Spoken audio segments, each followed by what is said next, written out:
Hello दोस्तों, कैसे हैं आप सब। आशा करता हूँ आप सब ठीक ही होंगे। तो चलिए दोस्तों, पिछले वीडियो में हमने 54% तक देख लिए थे। अब आगे बढ़ते हैं। आगे वाला क्वेश्चन 55 वाला है कि दो संख्याएं तीसरी संख्या से क्रमशः 20% तथा 50% अधिक है, तो दोनों संख्याओं का अनुपात ज्ञात करें। तो देखो, हमने तीसरी संख्या से इतनी इतनी अधिक है, तो हम तीसरी संख्या को अगर 100 मानते हैं तो दूसरी संख्या क्या होगी, 50% अधिक है तो 150 होगी, और पहली संख्या 20% अधिक है 120 होगी। तो अब इसने क्या पूछा, तो दोनों संख्याओं का अनुपात क्या करें। तो पहली और दूसरी दे रखी है, तो पहली दूसरी का अनुपात ज्ञात करेंगे। तो पहले का बोला है तो पहले लिखेंगे, तो इसका अनुपात ज्ञात करेंगे तो आ जाएगा ये जिसे आप इसको काटेंगे तो 4:5 आ जाएगा। चलिए दोस्तों, इसी के साथ नेक्स्ट क्वेश्चन देखते हैं। 56वें क्वेश्चन में कह रहा है कि एक व्यक्ति का मासिक वेतन 13,500 रुपए है तथा उसकी मासिक खर्च 9,000 है। अगले वर्ष उसका वेतन 14% बढ़ जाता है और उसका खर्च 7% बढ़ जाता है, तो उसकी बचत में कितने % की वृद्धि हुई। तो ये तो आप जानते होंगे कि अगर हम आय में से खर्च माइनस करेंगे तभी हमारी बचत आएगी। अब मान लो आप 5 रुपए कमाते हो और उसमें से 4 रुपए खर्च कर दिए हो, तो आपके पास 1 रुपये तो बचा, तो यानी वो बचत आ गई 1 रुपए की। तो चलिए दोस्तों, अब इसमें दे रखा है कि आय है 13,500, आय 13,500 है, खर्च 9,000 है, तो हमारे पास बचत आ गई 4500 रुपए। अब देखो, आय में 14% की वृद्धि हुई तो कितना हुआ, इसका 14% निकालेंगे फिर जोड़ेंगे तो आया 15,390।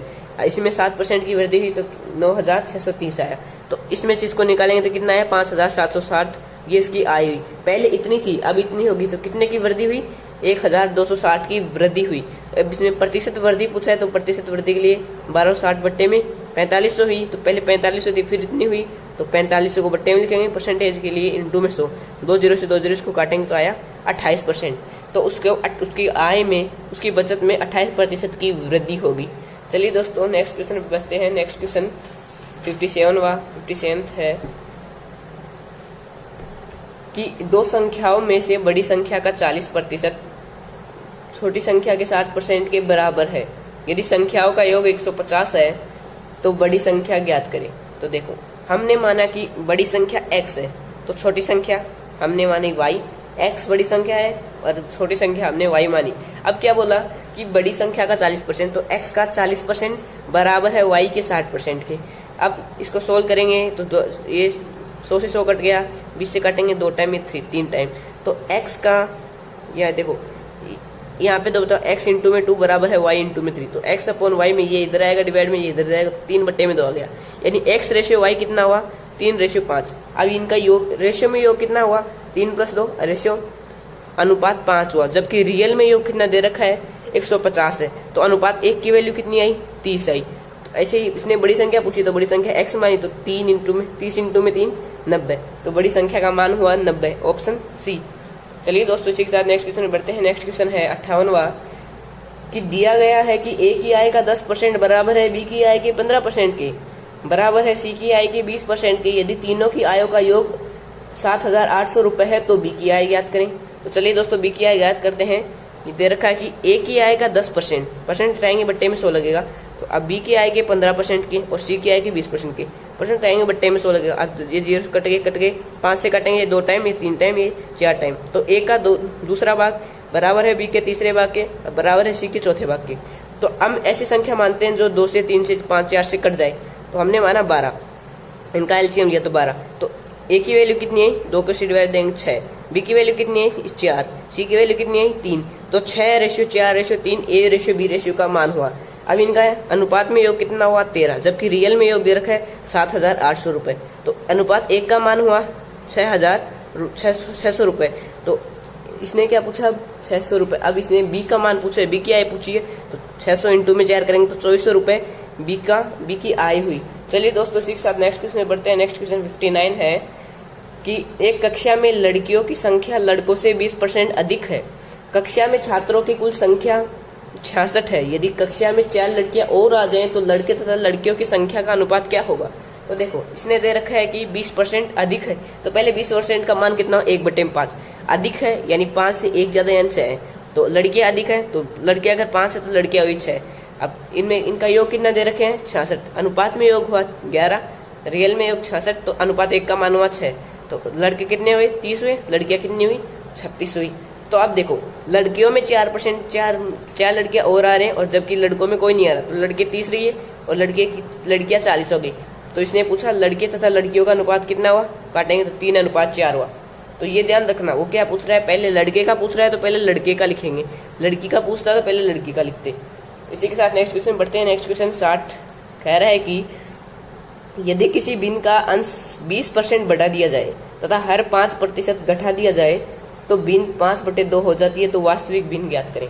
तो देखो आपको पता है कि कोई भी चीज हमेशा अपना आप में 100 होती है, तो 100 में अगर कोई चीज बोले कि 5% बढ़ गया तो 100 में 5 जोड़ेंगे तो वो हो गया 105% हो गया। तो इसी प्रकार देखो न्यूमिनेटर में 20% बढ़ा दिया गया और डिनोमिनेटर में 5% घटा दिया गया, तो ये भिन्न हुई। तो हमने माना न्यूमिनेटर एक्स और डिनोमिनेटर माना वाई, तो एक्स का 120% और वाई का 95% 5/2 के बराबर है। तो एक्स बट्टे में वाई क्या होगी, ये देखो इसकी अब क्रॉस मल्टीप्लाई होगी तो 95 इंटू में 5 हो जाएगा, 120 इंटू में 2 हो जाएगा। तो यहाँ से इसको सोल्व करेंगे तो एक्स वाई की वैल्यू आ जाएगी 95 बट्टे में 48। तो इसी के साथ नेक्स्ट क्वेश्चन में बढ़ते हैं। नेक्स्ट क्वेश्चन 61 है कि यदि नीता का वेतन पपिया से 25% अधिक है तो पपिया का वेतन नीता से कितना प्रतिशत कम है। देखो 25% अधिक है, 25% का वैल्यू कितनी है, 1/4। तो अब देखो 4 अगर ओरिजिनल वैल्यू है तो अधिक है, यानी 1 अधिक है तो कितना हुआ, 5/4 हुआ।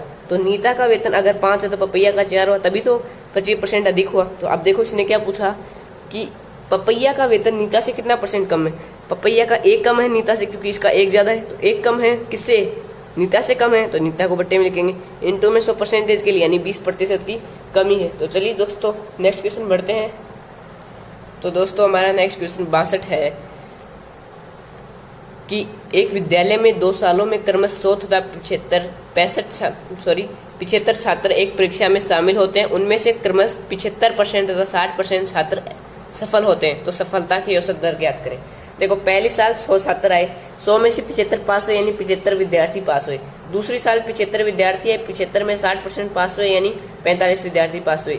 तो अब आपको पता है एवरेज का फॉर्मूला होता है सम अपोन में n, यानी सम अपोन जितने भी संख्या है उनका जोड़ और जितने भी संख्या है उनका इनका योग और जितनी संख्या है उनको बट्टे में उसको डिवाइड करेंगे तो एवरेज आता है। तो देखो अब देखो यहाँ पे क्या दे रखा है, इनका योग यानी कितने पास हुए, 120 पास हुए। इन दोनों का योग करेंगे तो 120 आया। और कुल कितने विद्यार्थी थे, 100 + 75 175 थे।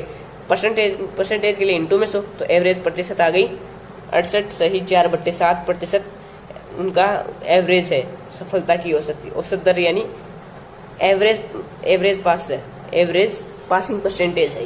तो चलिए दोस्तों अब आगे बढ़ते हैं। आगे वाला क्वेश्चन 63 है कि 3 घंटे 40 मिनट के एक अंतराल को गलती से 3 घंटे 45.5 मिनट मान लिया गया, तो प्रतिशत भूल क्या है।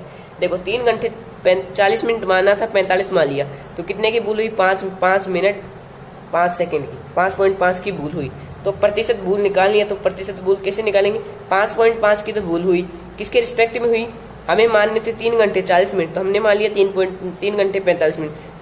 3 घंटे 40 मिनट मानने थे तो इसी के रिस्पेक्ट में गलती हुई। अगर ये मान देते तो नहीं होती थी, तो इसकी रिस्पेक्ट में गलती हुई। तो 3 घंटे का 180 मिनट और 40 यानी 220 मिनट, और ये पॉइंट जाएंगे तो बट्टे में 2 जीरो, तो इसको इससे काटेंगे, 2 जीरो से 2 जीरो करेगा 22 को काटेंगे तो आया 2.5% की भूल हुई। इसी के साथ नेक्स्ट क्वेश्चन बढ़ते हैं। नेक्स्ट क्वेश्चन 64वां है कि 2 संख्याओं का अंतर उनके योग का 15% है, तो बड़ी संख्या तथा छोटी संख्या का अनुपात ज्ञात करें। देखो हमने माना कि बड़ी संख्या x है और छोटी संख्या y मानी। अब प्रश्न के अनुसार कह रहा है कि 2 संख्याओं का अंतर, तो 2 संख्याओं का अंतर x - y किसके बराबर है, इन दोनों के योग के 15% के बराबर। तो हमने मान लिया ऐसे का 15%, क्रॉस मल्टीप्लाई करेंगे तो 15x + 15y इधर जाएगा तो 100x - 100y। अब यहाँ से इधर आएगा तो 85x इधर जाएगा तो माइनस प्लस हो गया 115y। तो अब ये हो गया, काटेंगे तो ये गया 5 से काटेंगे 17x और ये हो गया 23y। x अपॉन में y की वैल्यू आ जाएगी 23/17, ये मल्टीप्लाई में उधर जाएगा तो डिवाइड में हो जाएगा। तो चलिए दोस्तों इसी के साथ नेक्स्ट क्वेश्चन बढ़ते हैं। नेक्स्ट क्वेश्चन 65वां है कि p q से 6 गुना बड़ा है, तो q p से कितना प्रतिशत छोटा है। जो p है वो q से 6 गुना बड़ा है, तो अगर हम q को 1 माने तो p कितना होगा, 6 होगा। तो अब इसने पूछा तो q p से कितना छोटा है, q 6 से कितना छोटा है, 5 छोटा है। प्रतिशत कितना छोटा है, 5 छोटा है। किसके रिस्पेक्ट में, 6 से p से छोटा है तो p आ गया बटे में, परसेंटेज इंटू में आ गया 83 सही 1/3% छोटा है। तो चलिए दोस्तों इसी के साथ नेक्स्ट क्वेश्चन बढ़ते हैं। नेक्स्ट क्वेश्चन 66 है कि x के पास y से 2 गुना रुपए है, y के पास z से 50% अधिक रुपए है। यदि तीनों के पास रुपए का औसत 110 रुपए है तो x के पास कितने रुपए हैं? तो हमने मान लिया कि z की वैल्यू नहीं दे रखी, तो z की वैल्यू 100 रुपए मान ली, z के पास 100 रुपए, y के पास 150 यानी उससे 50% अधिक यानी 150 रुपए y के पास हो गए। अब x के पास y से दुगने यानी अब हो गए इसके पास 300। रेशियो निकालेंगे तो 6:3:2 आ गया, तो इनका योग करेंगे तो कितना आया? योग आया 11। अब ये यहाँ पे क्या दे रखा है? 110 रुपए उनका औसत है, औसत 110 दे रखा है, तो उनका योग कितना होगा? 110 इंटू में 3, क्योंकि 3 है, 3 ही XYZ, तो कितना है? 330 रुपए उनका योग आया। अनुपात में योग 11 है, रियल में योग 330 है, अनुपात 1 का मान कितना है? 30 हुआ। तो अनुपात 1 का मान 30 हुआ, तो इसने क्या पूछा? x के पास कितने रुपए? तो x का अनुपात 6 है, तो 6 दिया 18, 180 रुपए x का मान है। चलिए दोस्तों, इसी के साथ नेक्स्ट क्वेश्चन बढ़ते हैं। नेक्स्ट क्वेश्चन 67 है कि चीनी के दामों में 20% की वृद्धि हो जाती है। यदि चीनी पर खर्च को पूर्ववर्ती यानी पहले इतना ही रखना है तो कटौती के बाद खपत में कमी तथा आरंभिक खपत का अनुपात ज्ञात करें। तो देखो, पहले हमने माना कि चीनी का 100 यूनिट यानी 100 रुपए मान लो, 100 यूनिट में चीनी आती थी। अब क्या बोला? उसमें 20% की वृद्धि होगी, 120 आ गई। तो अब उस खर्च को उतना ही रखना है, तो उतना ही रखना है, तो 20 यूनिट की खपत में कमी करनी होगी। तो 20 यूनिट की खपत में कमी करनी होगी, जबकि ओरिजिनल खपत अब तो ये खपत हो रही है और 20 की कमी करनी होगी, तो खपत में कमी तो 20 की हो रही है और ओरिजिनल यानी जो वास्तविक खपत है वो 120 है। तो यहाँ से रेशियो लेंगे तो 1:6 आएगा। तो यही पूछा था इसने। तो चलिए दोस्तों, इसी के नेक्स्ट क्वेश्चन में बढ़ते हैं। नेक्स्ट क्वेश्चन है 68वां कि एक कक्षा के 72% छात्र जीव विज्ञान तथा 44% छात्र गणित का चयन करते हैं। यदि प्रत्येक छात्र ने जीव विज्ञान तथा गणित में से कम एक विषय लिया हो और 40 छात्रों ने दोनों विषय लिए हों तो कक्षा में कुल छात्र कितने थे?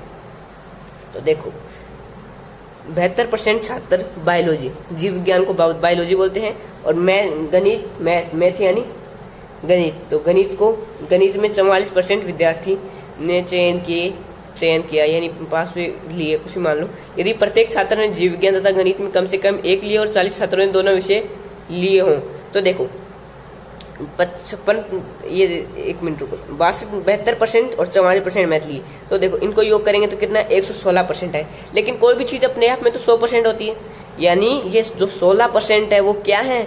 ऐसे विद्यार्थी हैं जो दोनों सब्जेक्ट लिए हैं, ऐसे विद्यार्थी हैं जो दोनों सब्जेक्ट लिए, तो दोनों सब्जेक्ट 16% विद्यार्थी लिए, तो 16% दोनों विद्यार्थी सब्जेक्ट लिए, तो केवल बायोलॉजी कितने लिए?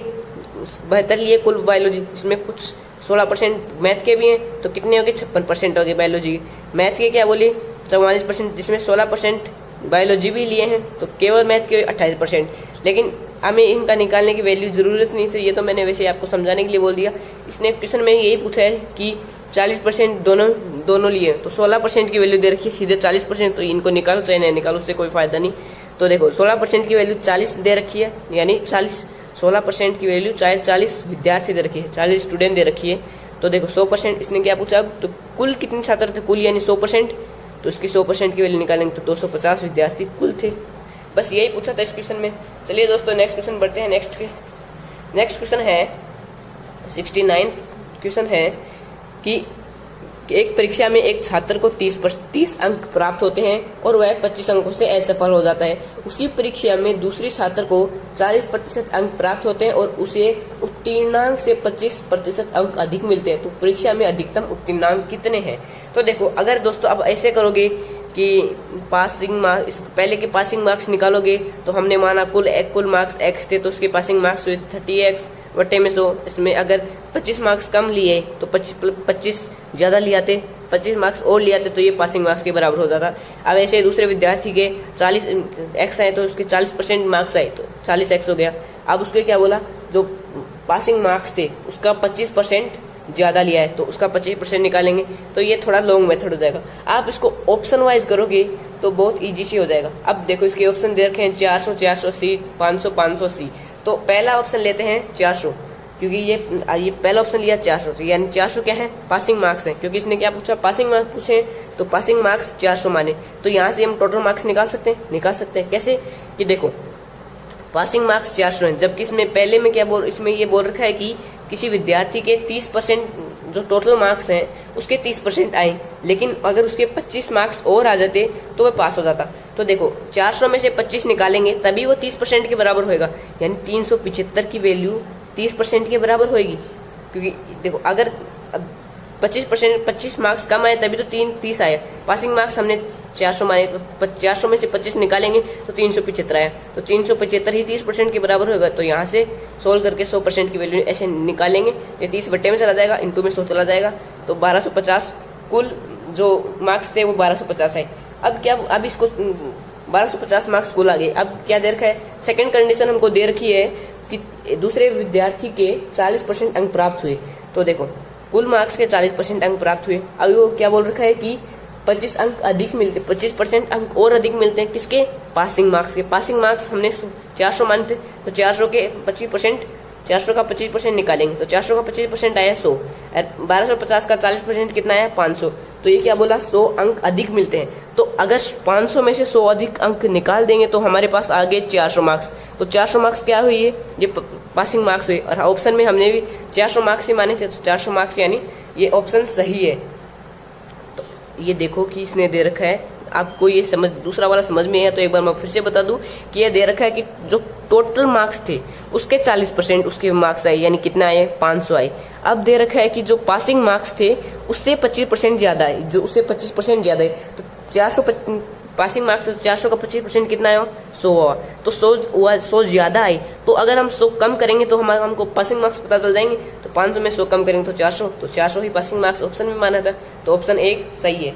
चलिए इसी के साथ नेक्स्ट 17वां क्वेश्चन देख लेते हैं। 70 क्वेश्चन में क्या रखा है कि एक गांव में 60% परिवारों के पास एक गाय है, 30% के पास एक भैंस है तथा 15% परिवारों के पास गाय भैंस दोनों है। यदि कुल परिवारों की संख्या 96 है तो कितने परिवारों के पास एक गाय भी और एक भैंस भी नहीं है। तो देखो गाय के पास कुछ गांव है, 96 गांव है टोटल, तो उनमें 60% गांव के पास गाय है, 30% के पास भैंस है। तो देखो इसमें ये भी दे रखा है कि 15% के पास गाय भैंस दोनों है, तो 15% के पास गाय भैंस दोनों हुई, तो गाय भैंस दोनों हुई, तो कुल गाय 60 है जिसमें से भैंस भी है कुछ परिवारों के पास। तो कुल केवल गाय, ऐसे कौन से गांव है जिनके पास केवल गाय, तो 60 में से 15 का निकालेंगे तो 45% गांव है जिनके पास केवल गाय है। ऐसे केवल भैंस कितने हुई, 30 में 15 निकालेंगे तो 15% केवल भैंस है। तो इनको जोड़ेंगे तो यानी 75% जो गांव है ना 96 के, उनके पास क्या तो एक गाय है, नहीं भैंस है, या फिर दोनों है। अब इसने क्या पूछा, तो कितने के पास नहीं है, 75% के पास है, 25% के पास नहीं है। तो इसने गांव पूछे, तो गांव हमको दे रखे हैं 96, टोटल घर दे रखे हैं 96, तो 96 का 25% निकालेंगे तो कितना आया 24 घरों के पास गाय या भैंस कुछ भी नहीं है। तो चलिए दोस्तों इस वीडियो को इतना ही रखते हैं, मिलते हैं अगली वीडियो में।